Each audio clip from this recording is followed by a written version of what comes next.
Boas pessoal, eu sou o Pedro e sejam bem-vindos a mais um vídeo. Hoje estamos aqui para mais um Viciado Comenta e meus caros amigos, hoje vamos falar sobre aquela novela interminável que envolve a Digi, o Metropolitano de Lisboa e as incumbentes.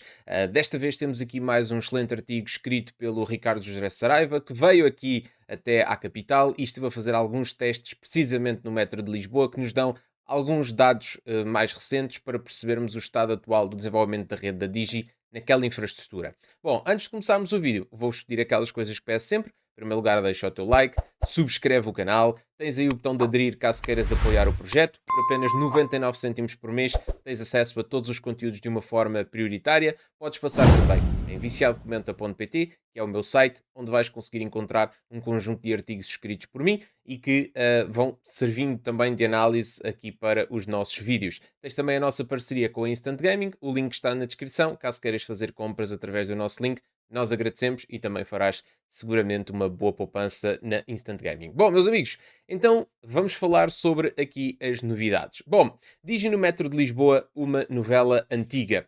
A Digi continua a avançar no Metro de Lisboa. Será que finalmente vamos ver esta novela a terminar? Eu adorava.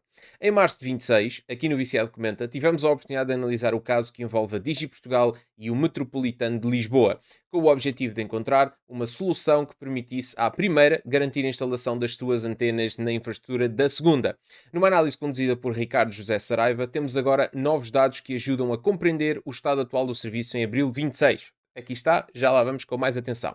A Digi obteve acesso total à linha vermelha no quarto trimestre de 25 e à linha amarela no final de janeiro de 26. Em março foi indicado que o acesso às linhas verde e azul seria disponibilizado de forma faseada ao longo de 2026. Com base na análise mais recente, percebemos que a linha verde já apresenta progressos, sendo possível aceder à rede móvel em vários troços.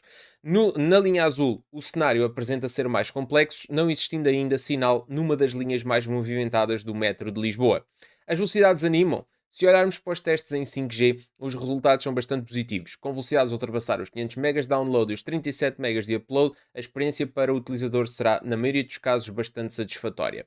No 4G, como esperado, os resultados são mais modestos, ainda assim, com base nos testes realizados, é possível garantir uma experiência aceitável para a utilização cotidiana de serviços móveis, como navegação, redes sociais e streaming. Conclusão. Analisando o panorama geral, conclui-se que as operadoras incumbentes podem ter conseguido impor o seu ritmo, desde o início que apontavam para um prazo de 24 meses para a disponibilização integral da infraestrutura. Considerando o tempo decorrido desde o pedido de acesso até à previsão de conclusão da rede da Digi nas 4 linhas do metro, esse prazo não deverá andar longe de uma realidade. O metro de Lisboa transportou em 2024 cerca de 176 milhões de passageiros, o que demonstra bem a relevância deste meio de transporte na capital. A ausência da Digi de uma das linhas continua a ser um dos seus maiores pontos fracos neste momento. A chegada à linha azul deverá marcar o fim de um processo longo e complexo, representando também mais um passo importante no amadurecimento da rede móvel da operadora romena.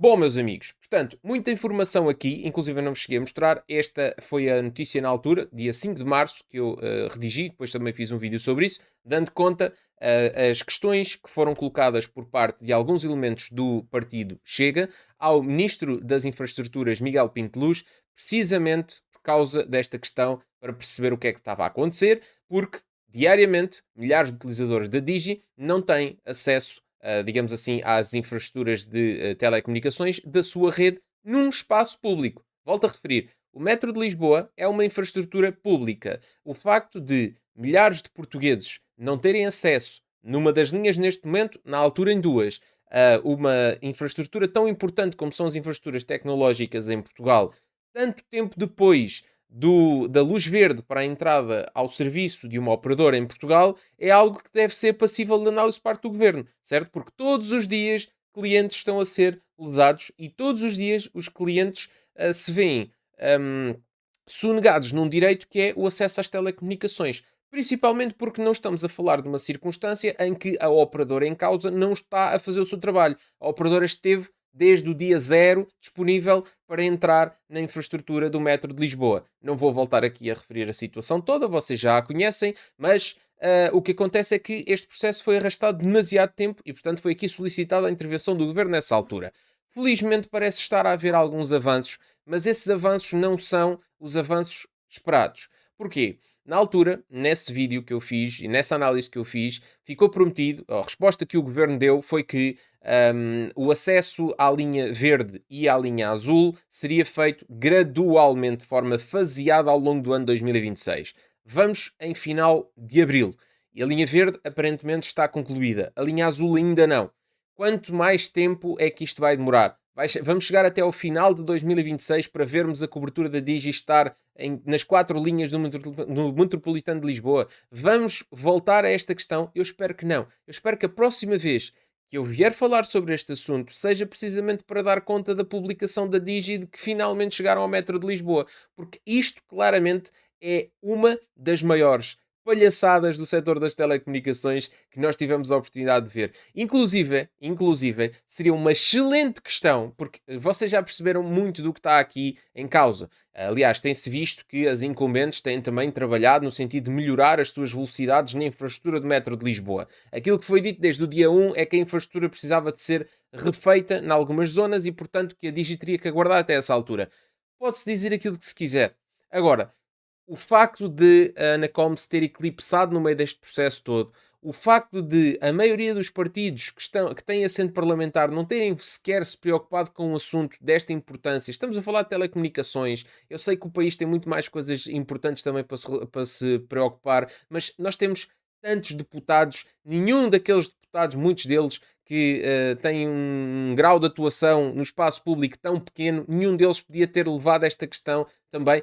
Por acaso, houve alguns deputados que fizeram isso, mas eu acho que, enquanto deputados da nação, esta seria uma das causas mais importantes, porque nós não estamos só a falar de um problema como a operadora no metro de Lisboa, nós estamos a falar de um problema crítico, um problema que, como inclusive aqui no Viciado Comenta temos analisado muitas vezes, é algo que se arrasta. Há de facto aqui uma pressão negativa neste mercado que depois se vê em situações como estas. Num país onde a regulação fosse muito mais ativa, repito, onde a regulação fosse muito mais ativa, este tipo de situações não poderia ter acontecido, ok? Num país onde a regulação existisse no ponto de vista comunicacional, que não viesse só fazer 2 ou 3 conferências de vez em quando, ou que viessem fazer, como eu tive a oportunidade de ver, algumas declarações na Assembleia da República enquanto Presidente da Anacom, foi o caso da Sandra Maximiano, sobre questões do apagão, o que é que foi feito, o que é que não foi feito, mas ao fim e ao cabo tudo questões vazias, questões que não a Anacom não tem jurisdição para, a Anacom não pode isto, a Anacom não pode aquilo.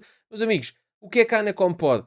Eu, para mim, fiquei extremamente desagradado, para não dizer pior aqui, com a atuação da Anacom ao longo deste processo todo. Fiquei, no início, curioso para perceber o que é que iria ser feito, uma vez que a Anacom foi logo a primeira a vir questionar, a verificar se estes 24 meses faziam sentido, se não faziam sentido, que a Anacom achava que não, ia questionar, não sei o quê, e de repente eclipsou-se. Portanto, mais uma vez, vimos a Digi a ter que depois vir a público, expor esta questão, mostrar o seu desagrado, e ao fim e ao cabo ninguém se mexe. Bom, mas avançando, eu queria só fazer este parênteses aqui porque eu precisava também de dizer estas coisas, não é? Porque esta questão das telecomunicações, principalmente este tipo de arrastar de pés, é uma coisa que me deixam fora de mim. Bom, nós estamos aqui no post do Ricardo, aliás, eu coloquei aqui uma print, vocês se clicarem aqui no nome do Ricardo, vão diretamente para o post que ele fez no LinkedIn, que é o que está aqui, mas também tem as prints, fotografias, etc. E eu espero que vocês vão lá ao post e deixem um like, né? O Ricardo tem feito um trabalho impecável aqui e já agora um grande obrigado por disponibilizar estas informações aqui para análise no Viciado Comenta. Portanto, o que é que ele analisou aqui? Portanto, linha verde, esta é que é a novidade. Portanto, a linha amarela, ele não deixou a linha vermelha, mas a linha vermelha, nós já sabemos que a Digi já tem serviço. Foi logo anunciado isso quando eu fiz o vídeo anterior. Isso já tinha sido disponibilizado no final do ano passado. Portanto, a linha vermelha já sabemos que temos. Na linha amarela também já sabíamos que tínhamos. Na linha verde é que não. Portanto, a linha verde tinha sido uma daquelas que passaria a estar disponível a partir deste ano. Aparentemente já está e o Ricardo conseguiu obter rede sempre durante a sua viagem entre o Cais do Sodré e o Campo Grande, sempre 2G, 4G, 5G. Inclusive depois temos aqui as velocidades dos testes. Relativamente à linha azul, ele fez uma viagem entre o Marquês de Pombal e a Baixa Chiado e não obteve qualquer sinal de rede móvel. Portanto, esta é a última das linhas onde a Digi ainda não entrou. Ok? Engraçado porque tinha recebido alguns relatos de que na zona do Marquês de Pombal já se conseguia apanhar sinal, mas depois tinha-se ficado na dúvida se era sinal proveniente da superfície ou o que é que era, ou se a Digi entretanto já estava a montar algumas antenas. Aparentemente não, porque o Ricardo aqui não conseguiu verificar sinal. Bom, do que ele verificou, portanto, a nível de velocidades, vocês têm aqui todos os dados, a nível de velocidades no 4G, nos 900 MHz, temos aqui velocidades de 27 de download, 4 de upload, são velocidades incríveis, não são, mas ainda assim acaba por ser suficiente para uma experiência do dia a dia. Relativamente aos 1800 MHz também, 93.9, portanto, e inclusive dá aqui indicação de que os valores mais baixos de upload podem ser derivado a interferências no uplink, portanto, como percebem aqui, ainda pode ser um bocadinho melhor. Depois, em relação aqui às questões do 5G, o 5G com os 40 MHz, que entretanto a Digi vai passar a ter os 80 MHz contíguos e portanto pode haver aqui algumas melhorias nesse sentido. Ainda assim, os testes que foram realizados são bastante satisfatórios com 585/37. Portanto, são velocidades muito boas, são velocidades que vão deixar satisfeito qualquer cliente, mas eu diria que nesta fase do campeonato a Digi, mais importante do que estar a fornecer 500 megas ou 600 ou 1 giga ou aquilo que for, o importante é estar presente em toda a linha, ok? Isto é que é o mais importante. Em todas as linhas, as 4 linhas, portanto, a verde, a amarela, a azul e a vermelha, tem que estar com sinal da Digi. Só a partir desse momento é que nós depois podemos ir fazer testes reais, ou seja, verificar como é que está a infraestrutura das incumbentes face à Digi, verificar todas essas questões. Isto para mim será uma questão a posteriori depois também para perceber. Porquê? Já se percebeu que o facto de que as incumbentes, ou seja, o facto das incumbentes terem atrasado este processo também fez com que tivessem tempo para melhorar as suas próprias infraestruturas, ok? E isso vai fazer com que o resultado final, ou seja, quando a Digi estiver presente, elas também já estão a um nível melhor, portanto já podem comparar melhor com a Digi, porque como vocês sabem, a Digi ia entrar e ao entrar ia colocar o que de melhor pudesse colocar. E nós sabemos que aquelas infraestruturas que estão presentes no metro de Lisboa não estavam tão atualizadas quanto isso, tanto que isso levou, até foi recentemente, creio eu, a Vodafone a anunciar o 5G no metro e tudo incrível, mas nós sabemos que elas ainda estavam um bocadinho mais para trás. E portanto, neste momento, depois da Digi estar presente nas 4 linhas, eu tenho a certeza absoluta que nós vamos depois começar a fazer, até se calhar o Ricardo poderá fazer esses testes, começar a verificar como é que está exatamente a Digi face às outras.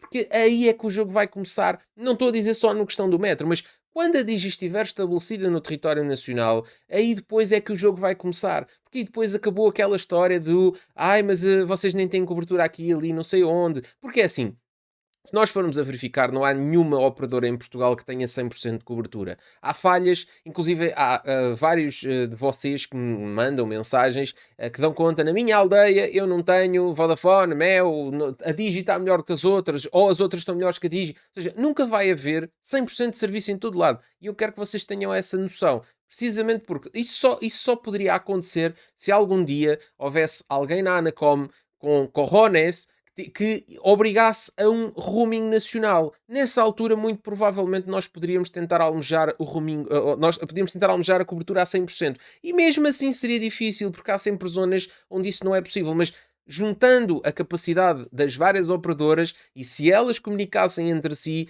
isso talvez fosse um passo possível. Agora, enquanto cada uma delas funcionar, ok, que há um run sharing entre a Vodafone e a nós, a Mel agora também vai reforçar muito a sua infraestrutura na substituição do Huawei para Nokia, e portanto há toda essa atualização da rede e a própria entrada da Digi que pode comercialmente escolher estar em algumas zonas melhores do que as suas parceiras ou que as suas concorrentes, ou seja, perceber que elas não estão bem aqui, então eu vou aqui fazer um trabalho melhor para garantir que sou alternativa.